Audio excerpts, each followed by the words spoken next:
Hello and welcome to Sports Buzz with me, Deepika, DD India's special bulletin on international sporting updates.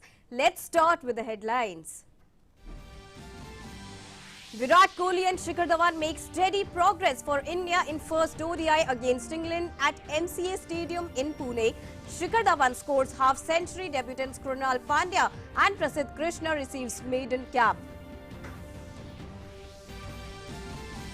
Former England striker Frank Worthington dies at the age of 72 following long illness. Worthington, who won 8 England caps and scored twice for the national team, began his career at Huddersfield Town.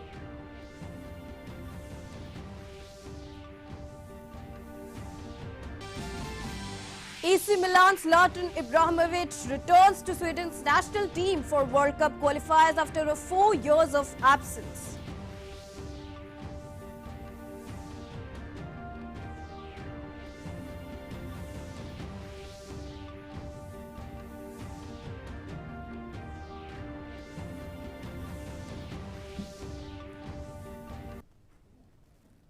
England have won the toss and elected to bowl against India in the first ODI of the 3-match series at the MCA Stadium in Pune.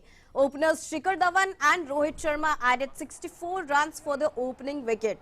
Rohit was caught behind chasing a wide one of Stokes.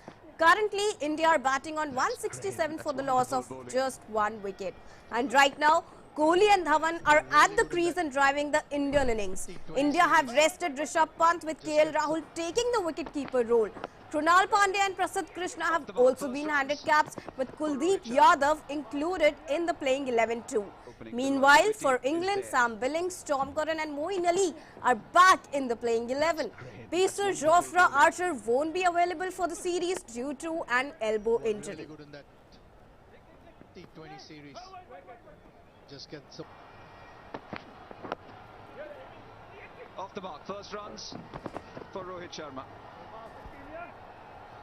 Opening, the longevity is there. That's great. That's wonderful bowling. were really good in that T20 series. Just get some off the mark. First runs for Rohit Sharma. Off the mark. First runs for Rohit Sharma. Opening, the longevity is there. That's great. That's wonderful bowling. And my colleague Anil Thomas is joining us with more details on the ongoing India versus England ODI. Anil, good evening and thank you so much for joining us. My first question to you is that Eoin Morgan wins yet another toss and seems to be a record of sorts, whereas Kohli has now lost 53rd toss out of 93 ODIs that he captained. Your comments? Well, I think, as he mentioned there in that post-toss interview, he seems to be feeling rather lucky that he lost that particular toss. But let's not look, see, winning a toss is generally half the battle won. But looking at the way this particular series has gone about, even in the test, followed by the T20 and now the one day, England somewhere seems to take the lead but then seem to lose the way. And I think it's always better to win the match, win the series than win the toss, because at the end of the day, nobody remembers how many tosses you won, how many you lost. But clearly, something that he would love to get off his back, the amount of tosses that he's losing, not only here, but it's been something, a pattern that has followed Virat Kohli.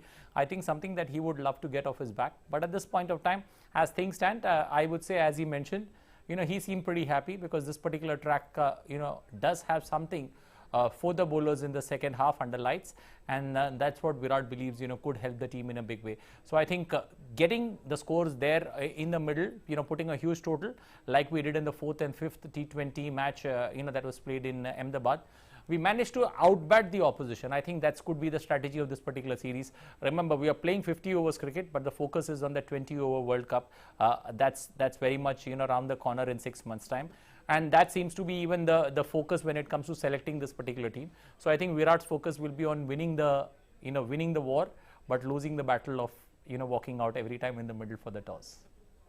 Right. With Krunal and Prasidh making their debut, seems like Krunal will need to bowl out of his skin, and with the second innings, it will only get tougher to bowl. What do you think? Well, exactly. Your debut match, not many people have a dream debut like what Surya Kumar Yadav had, when he walked out to bat in that fourth T20. First ball, taking one of the best bowlers that England had to the cleaners, hitting him for a 6.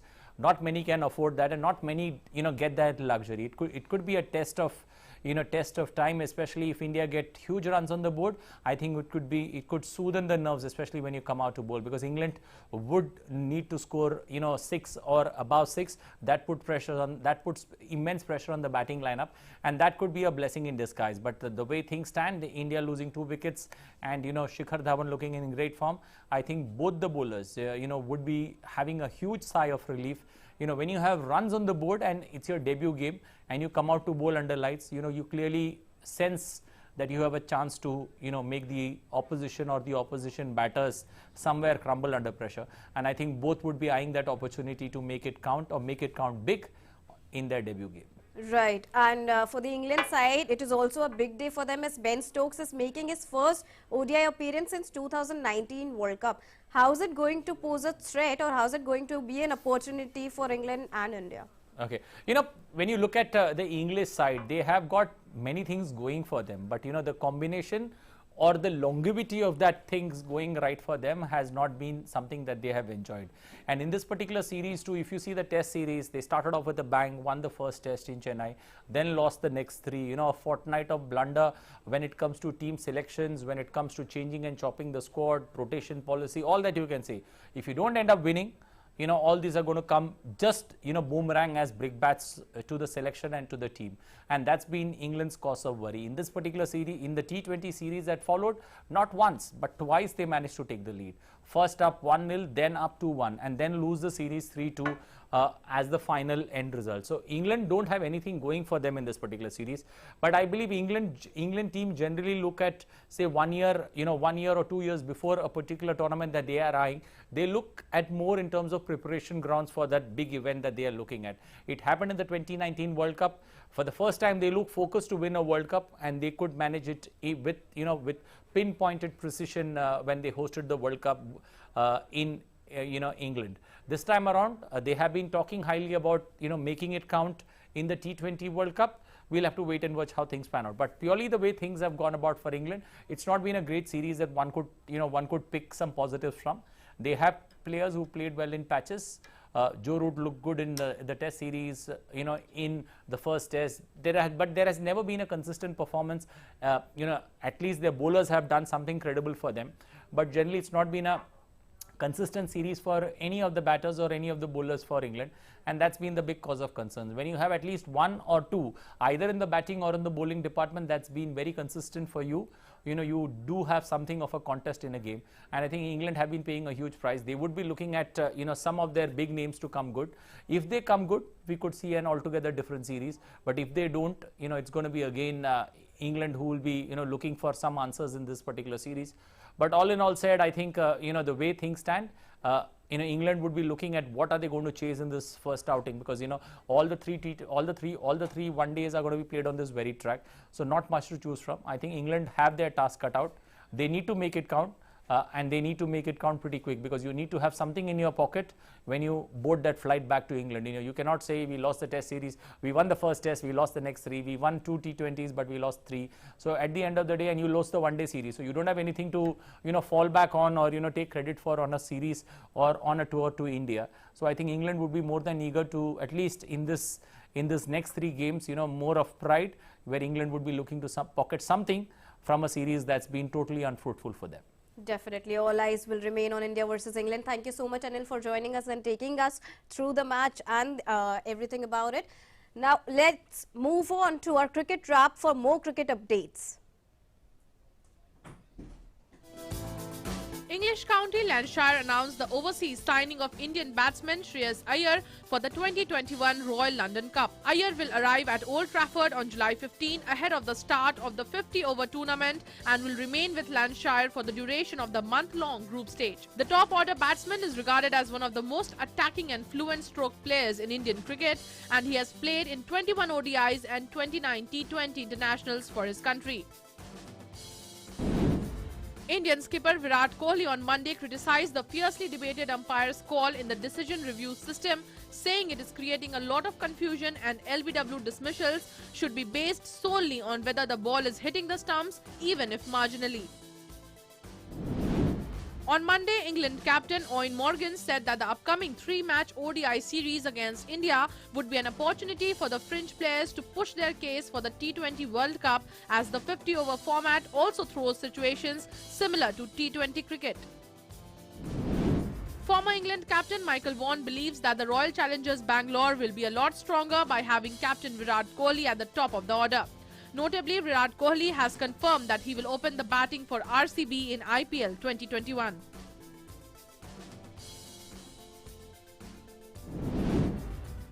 The Bangladesh Cricket Board on Monday said it could reconsider the NOC for Shakib Al Hasan a day after the star all-rounder accused the body of misrepresenting him over his decision to prefer the IPL over national team duty. Shakib had on Sunday claimed that the BCB has misrepresented his decision to play in the IPL at the expense of serving the national team in a test series against Sri Lanka. Sports Desk, DD India.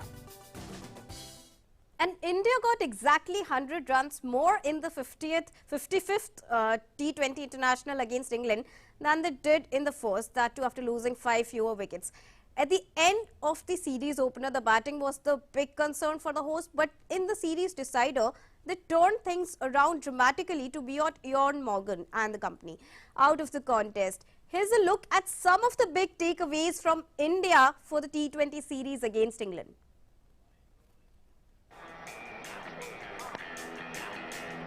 Finishes it with a 6, but England... In the wake of Team India's memorable 3-2 T20 series triumph, let's take a look at the key factors behind the victory. Rise of Suryakumar Yadav. It's been a long time coming, but Suryakumar Yadav, or Sky as he is fondly referred to, has finally arrived. And how? The first ball he faced in the international cricket from none other than Jofra Archer was pulled over fine leg with a sheer disdain. It was a bold statement of intent from Team India's newest batting star. The amazing stroke was no flash in the pan as he went on to strike a dazzling 57 from 31 in the 4th T20. In the next match, he carried on from where he left off, driving and lofting with utter ease. Death bowling masterclass. Over the years, India's death bowling was often one of their main issues heading into an ICC event. However, the script seems to have changed this time around. The likes of Shardul Thakur, Hardik Pandya, even Rahul Chahar, especially bowling a few handy overs in the series finale, have given plenty of cheer for Kohli and company with their skills, execution under pressure and subtle variations. With Jasprit Bumrah's inclusion, India's death bowling will only improve further. Bhuvneshwar Kumar, a force to reckon with. In the bowling department, the return of Bhuvneshwar Kumar was without a doubt the biggest plus for India. The experienced pacer, who spent a considerable amount of time on the sidelines due to injuries, had an economy rate of just 6.38 across the 5 matches, which was the best for any bowler among both the teams, and bagged the player of the match in the decider for delivering a sensational spell. Multiple options in the middle. India took a leaf out of England's batting-heavy approach in the T20s. Right throughout the series, Kohli led India experimented with the batting order due to the presence of likes of Shreyas Iyer, Hardik Pandya, Rishabh Pant and the versatile duo of Ishan Kishan and Suryakumar Yadav among others. While surely India still need to finalize a lot of things in terms of their batting lineup, they now have a packed middle and lower order with Iyer, Pandya, Pant, Surya, Ishan, Washington Sundar, Akshar Patel, with Ravindra Jadeja also in the pipeline. A fixed combination with clarity of roles will keep India in good stead in the T20 World Cup at home. Shardul's wicket-taking ability. Shardul Thakur returned from Australia as a hero. having featured in a test-turning partnership with Washington Sundar at the Gabba. He impressed with the ball as well, picking up wickets at the crucial times. Following Team India's come-from-behind T20 triumph against England, his reputation has been enhanced even further. He finished as the leading wicket-taker in the series with 8 scalps in the 5 matches at a strike rate of 13. Shardul had a very high economy rate of 9.69.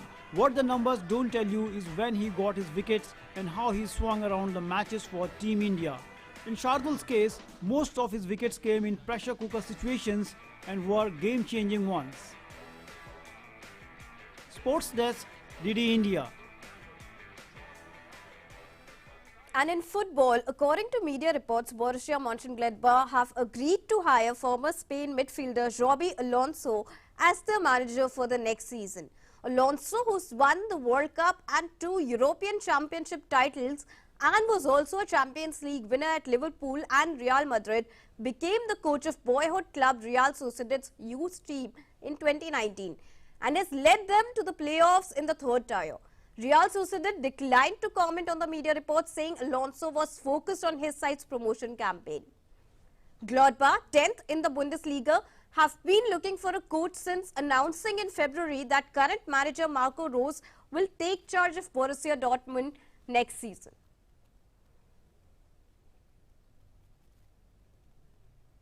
And former England striker Frank Worthington has died at the age of 72 following a long illness. Worthington, who won 8 England caps and scored twice for the national team, began his career at Huddersfield Town. He went on to make more than 200 appearances for Leicester City and played for clubs including Bolton, Birmingham City, Southampton, Leeds United and Sunderland. He also had a spell as player-manager of Tranmere Rovers.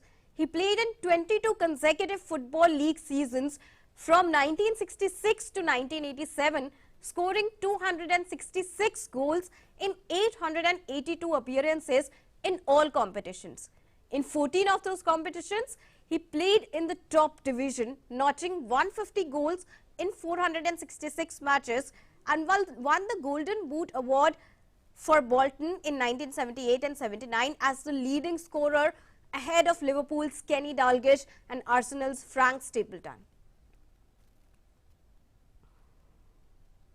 AC Milan's Zlatan Ibrahimovic shed a few tears of pride as he returned to Sweden's national team after a 4-year of absence for their World Cup qualifiers and recounted how his son did not want him to leave home to join up the John Anderson squad. Zlatan Ibrahimovic shed a few years of pride as he discussed his upcoming return to Sweden's national team for their World Cup qualifiers after a 5-year absence. The 39-year-old, who quit international football after Euro 2016, choked up when he asked what his son Maximilian, 14, and Vincent, 12, thought of his decision to answer his country's call again and return to the world stage. Vincent, who actually cried when I left him, but it's okay, it's okay. AC Milan striker is Sweden's all-time top scorer, decided to end his period of international exile in late 2020 in a newspaper interview. And Anderson quickly flew to Milan to sort out the terms of the former captain's return. Ibrahimovic was differential towards Anderson, who he has clashed with in the past. To play in the national team is the biggest thing you can do as a football player. And as I was following them, inside me I was feeling, I think I can help them, I think I can do something, but obviously it's not up to me. What the player wants and what a coach wants, it has to go together, not one and the other one no. Ibrahimovic's initial aim is to play for Sweden at the continent-wide European Championships, but looming further in distance is the World Cup in Qatar that takes place in November and December 2022, when he will be 41. Ibrahimovic, Sweden's record scorer with 62 goals from 112 appearances, said he had missed playing for the national team and was as enthusiastic as he has never been. Obviously, as a football player, you want to be on the field and help.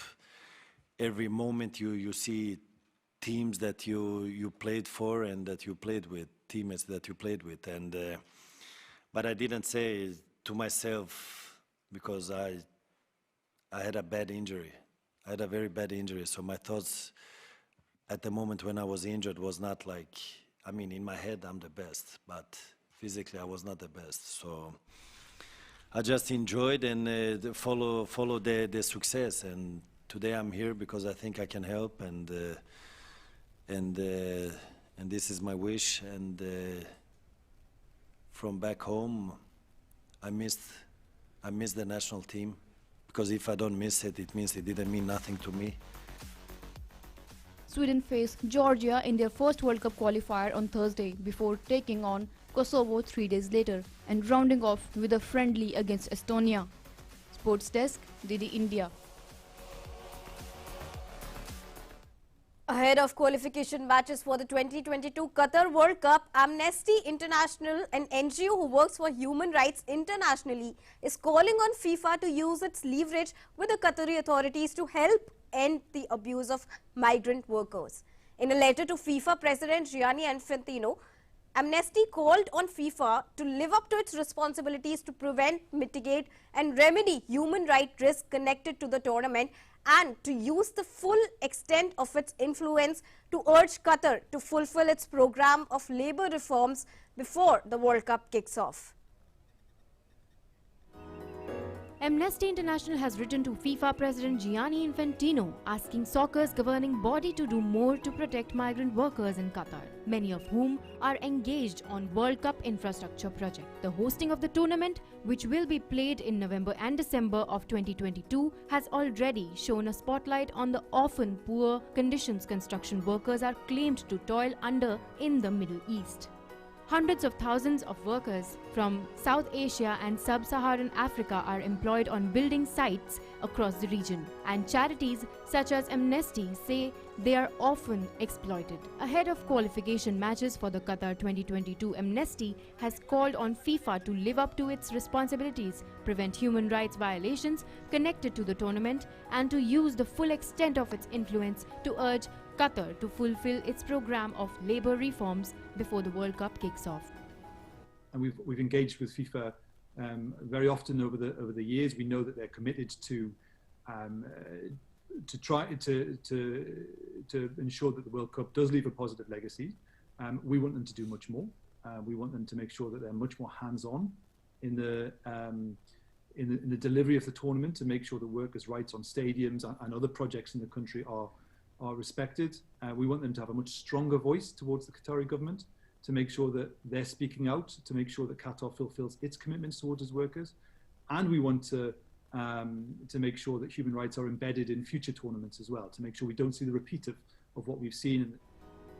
Kokkan added that Amnesty is concerned recent improvements in worker rights may be reserved. Earlier speaking in a news conference, Infantino told reporters that there was always room for improvement, but a lot of progress had been made. I have to say that we need to be, or should I say, fair as well when we assess the situation of human rights. Human rights and protection of human rights at the international level is a top priority for FIFA. We enshrined it, and again, we were probably the first in our statutes. We put it as a condition in our bidding processes for all our competitions, and wherever we go around the world, we are, of course, highlighting the need for protecting human rights. Intensive labour reform program. The government is committed to working closely with its international partners, including Amnesty International, to protect all workers and ensure the new laws are effectively implemented and enforced. Sports Desk, DD India.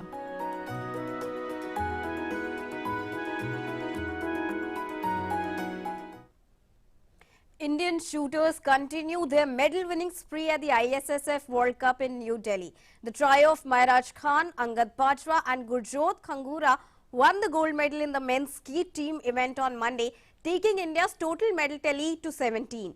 India won the gold medal in the men's skeet team event after outclassing Qatar by 6-2 in the gold medal match.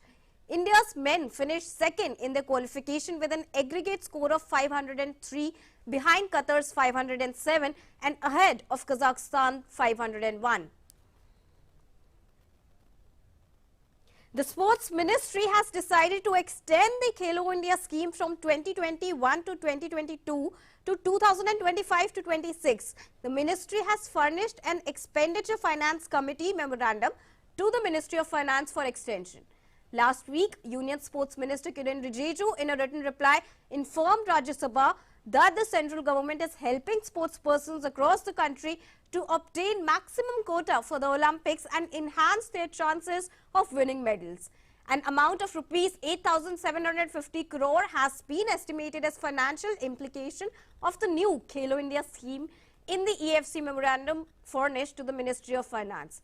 An amount of rupees 657.71 crore has also been allocated in the budget estimate for the year 2021-2022 under the Khelo India scheme.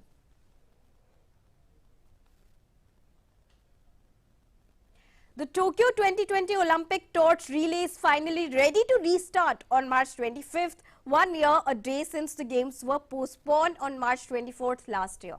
The torch will begin its journey at the J Village National Training Center in Fukushima province, and over the next 4 months, the relay will take the torch across all of Japan's 47 prefectures, including far-flung islands involving about 10,000 runners. The torch was originally lit in a traditional ceremony on Mount Olympia, Greece, on 12th of March last year, and was due to start on 26th March, but with the postponement of the games 2 days previously, the flame has been kept burning for the past year in Japan, awaiting the rescheduled games. The Olympic Games is now scheduled for 23rd July till August 8th and the Paralympics from 24th of August to September 5th. And Tokyo 2020 Organizing Committee CEO Toshiro Muto said that foreign volunteers with special skills necessary for the smooth running of the Olympics and Paralympics might retain their positions and enter under special entry rules. Organizers have already barred overseas spectators from entering Japan during the Games.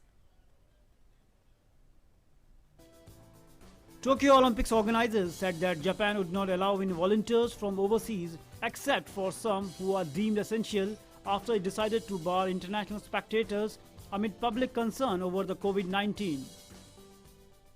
それを踏まえますと、日本国外在住の外国籍フィールドキャストの皆様についても今年の夏に日本に入国して大会に参加活動いただくことは断念せざるを得ない。誠に残念ですけれども断念せざるを得ないという判断をいたしました。Tokyo Olympics CEO Muto added that organizers had yet to reach a conclusion about the families of their athletes, but that they would likely to be considered in the same way as spectators from other countries. 具体的にですね、その選手の家族どうするかという議論はまだ至っておりませんけれども、基本的にですね、一般観客と同じように入国することはこれはできないというそういう原則が、まず優先されるだろうというふうに思います。Volunteers take care of everything from translating and guiding people to driving visitors around and venue management. A rich part of Olympic tradition, they range from university students to retirees and come from all around the world. Muto said exceptions would be made for volunteers with expert specialized knowledge about specific sports and that these people would receive individual notifications. It was not immediately clear how many exceptions would be granted. Sports Desk, DD India.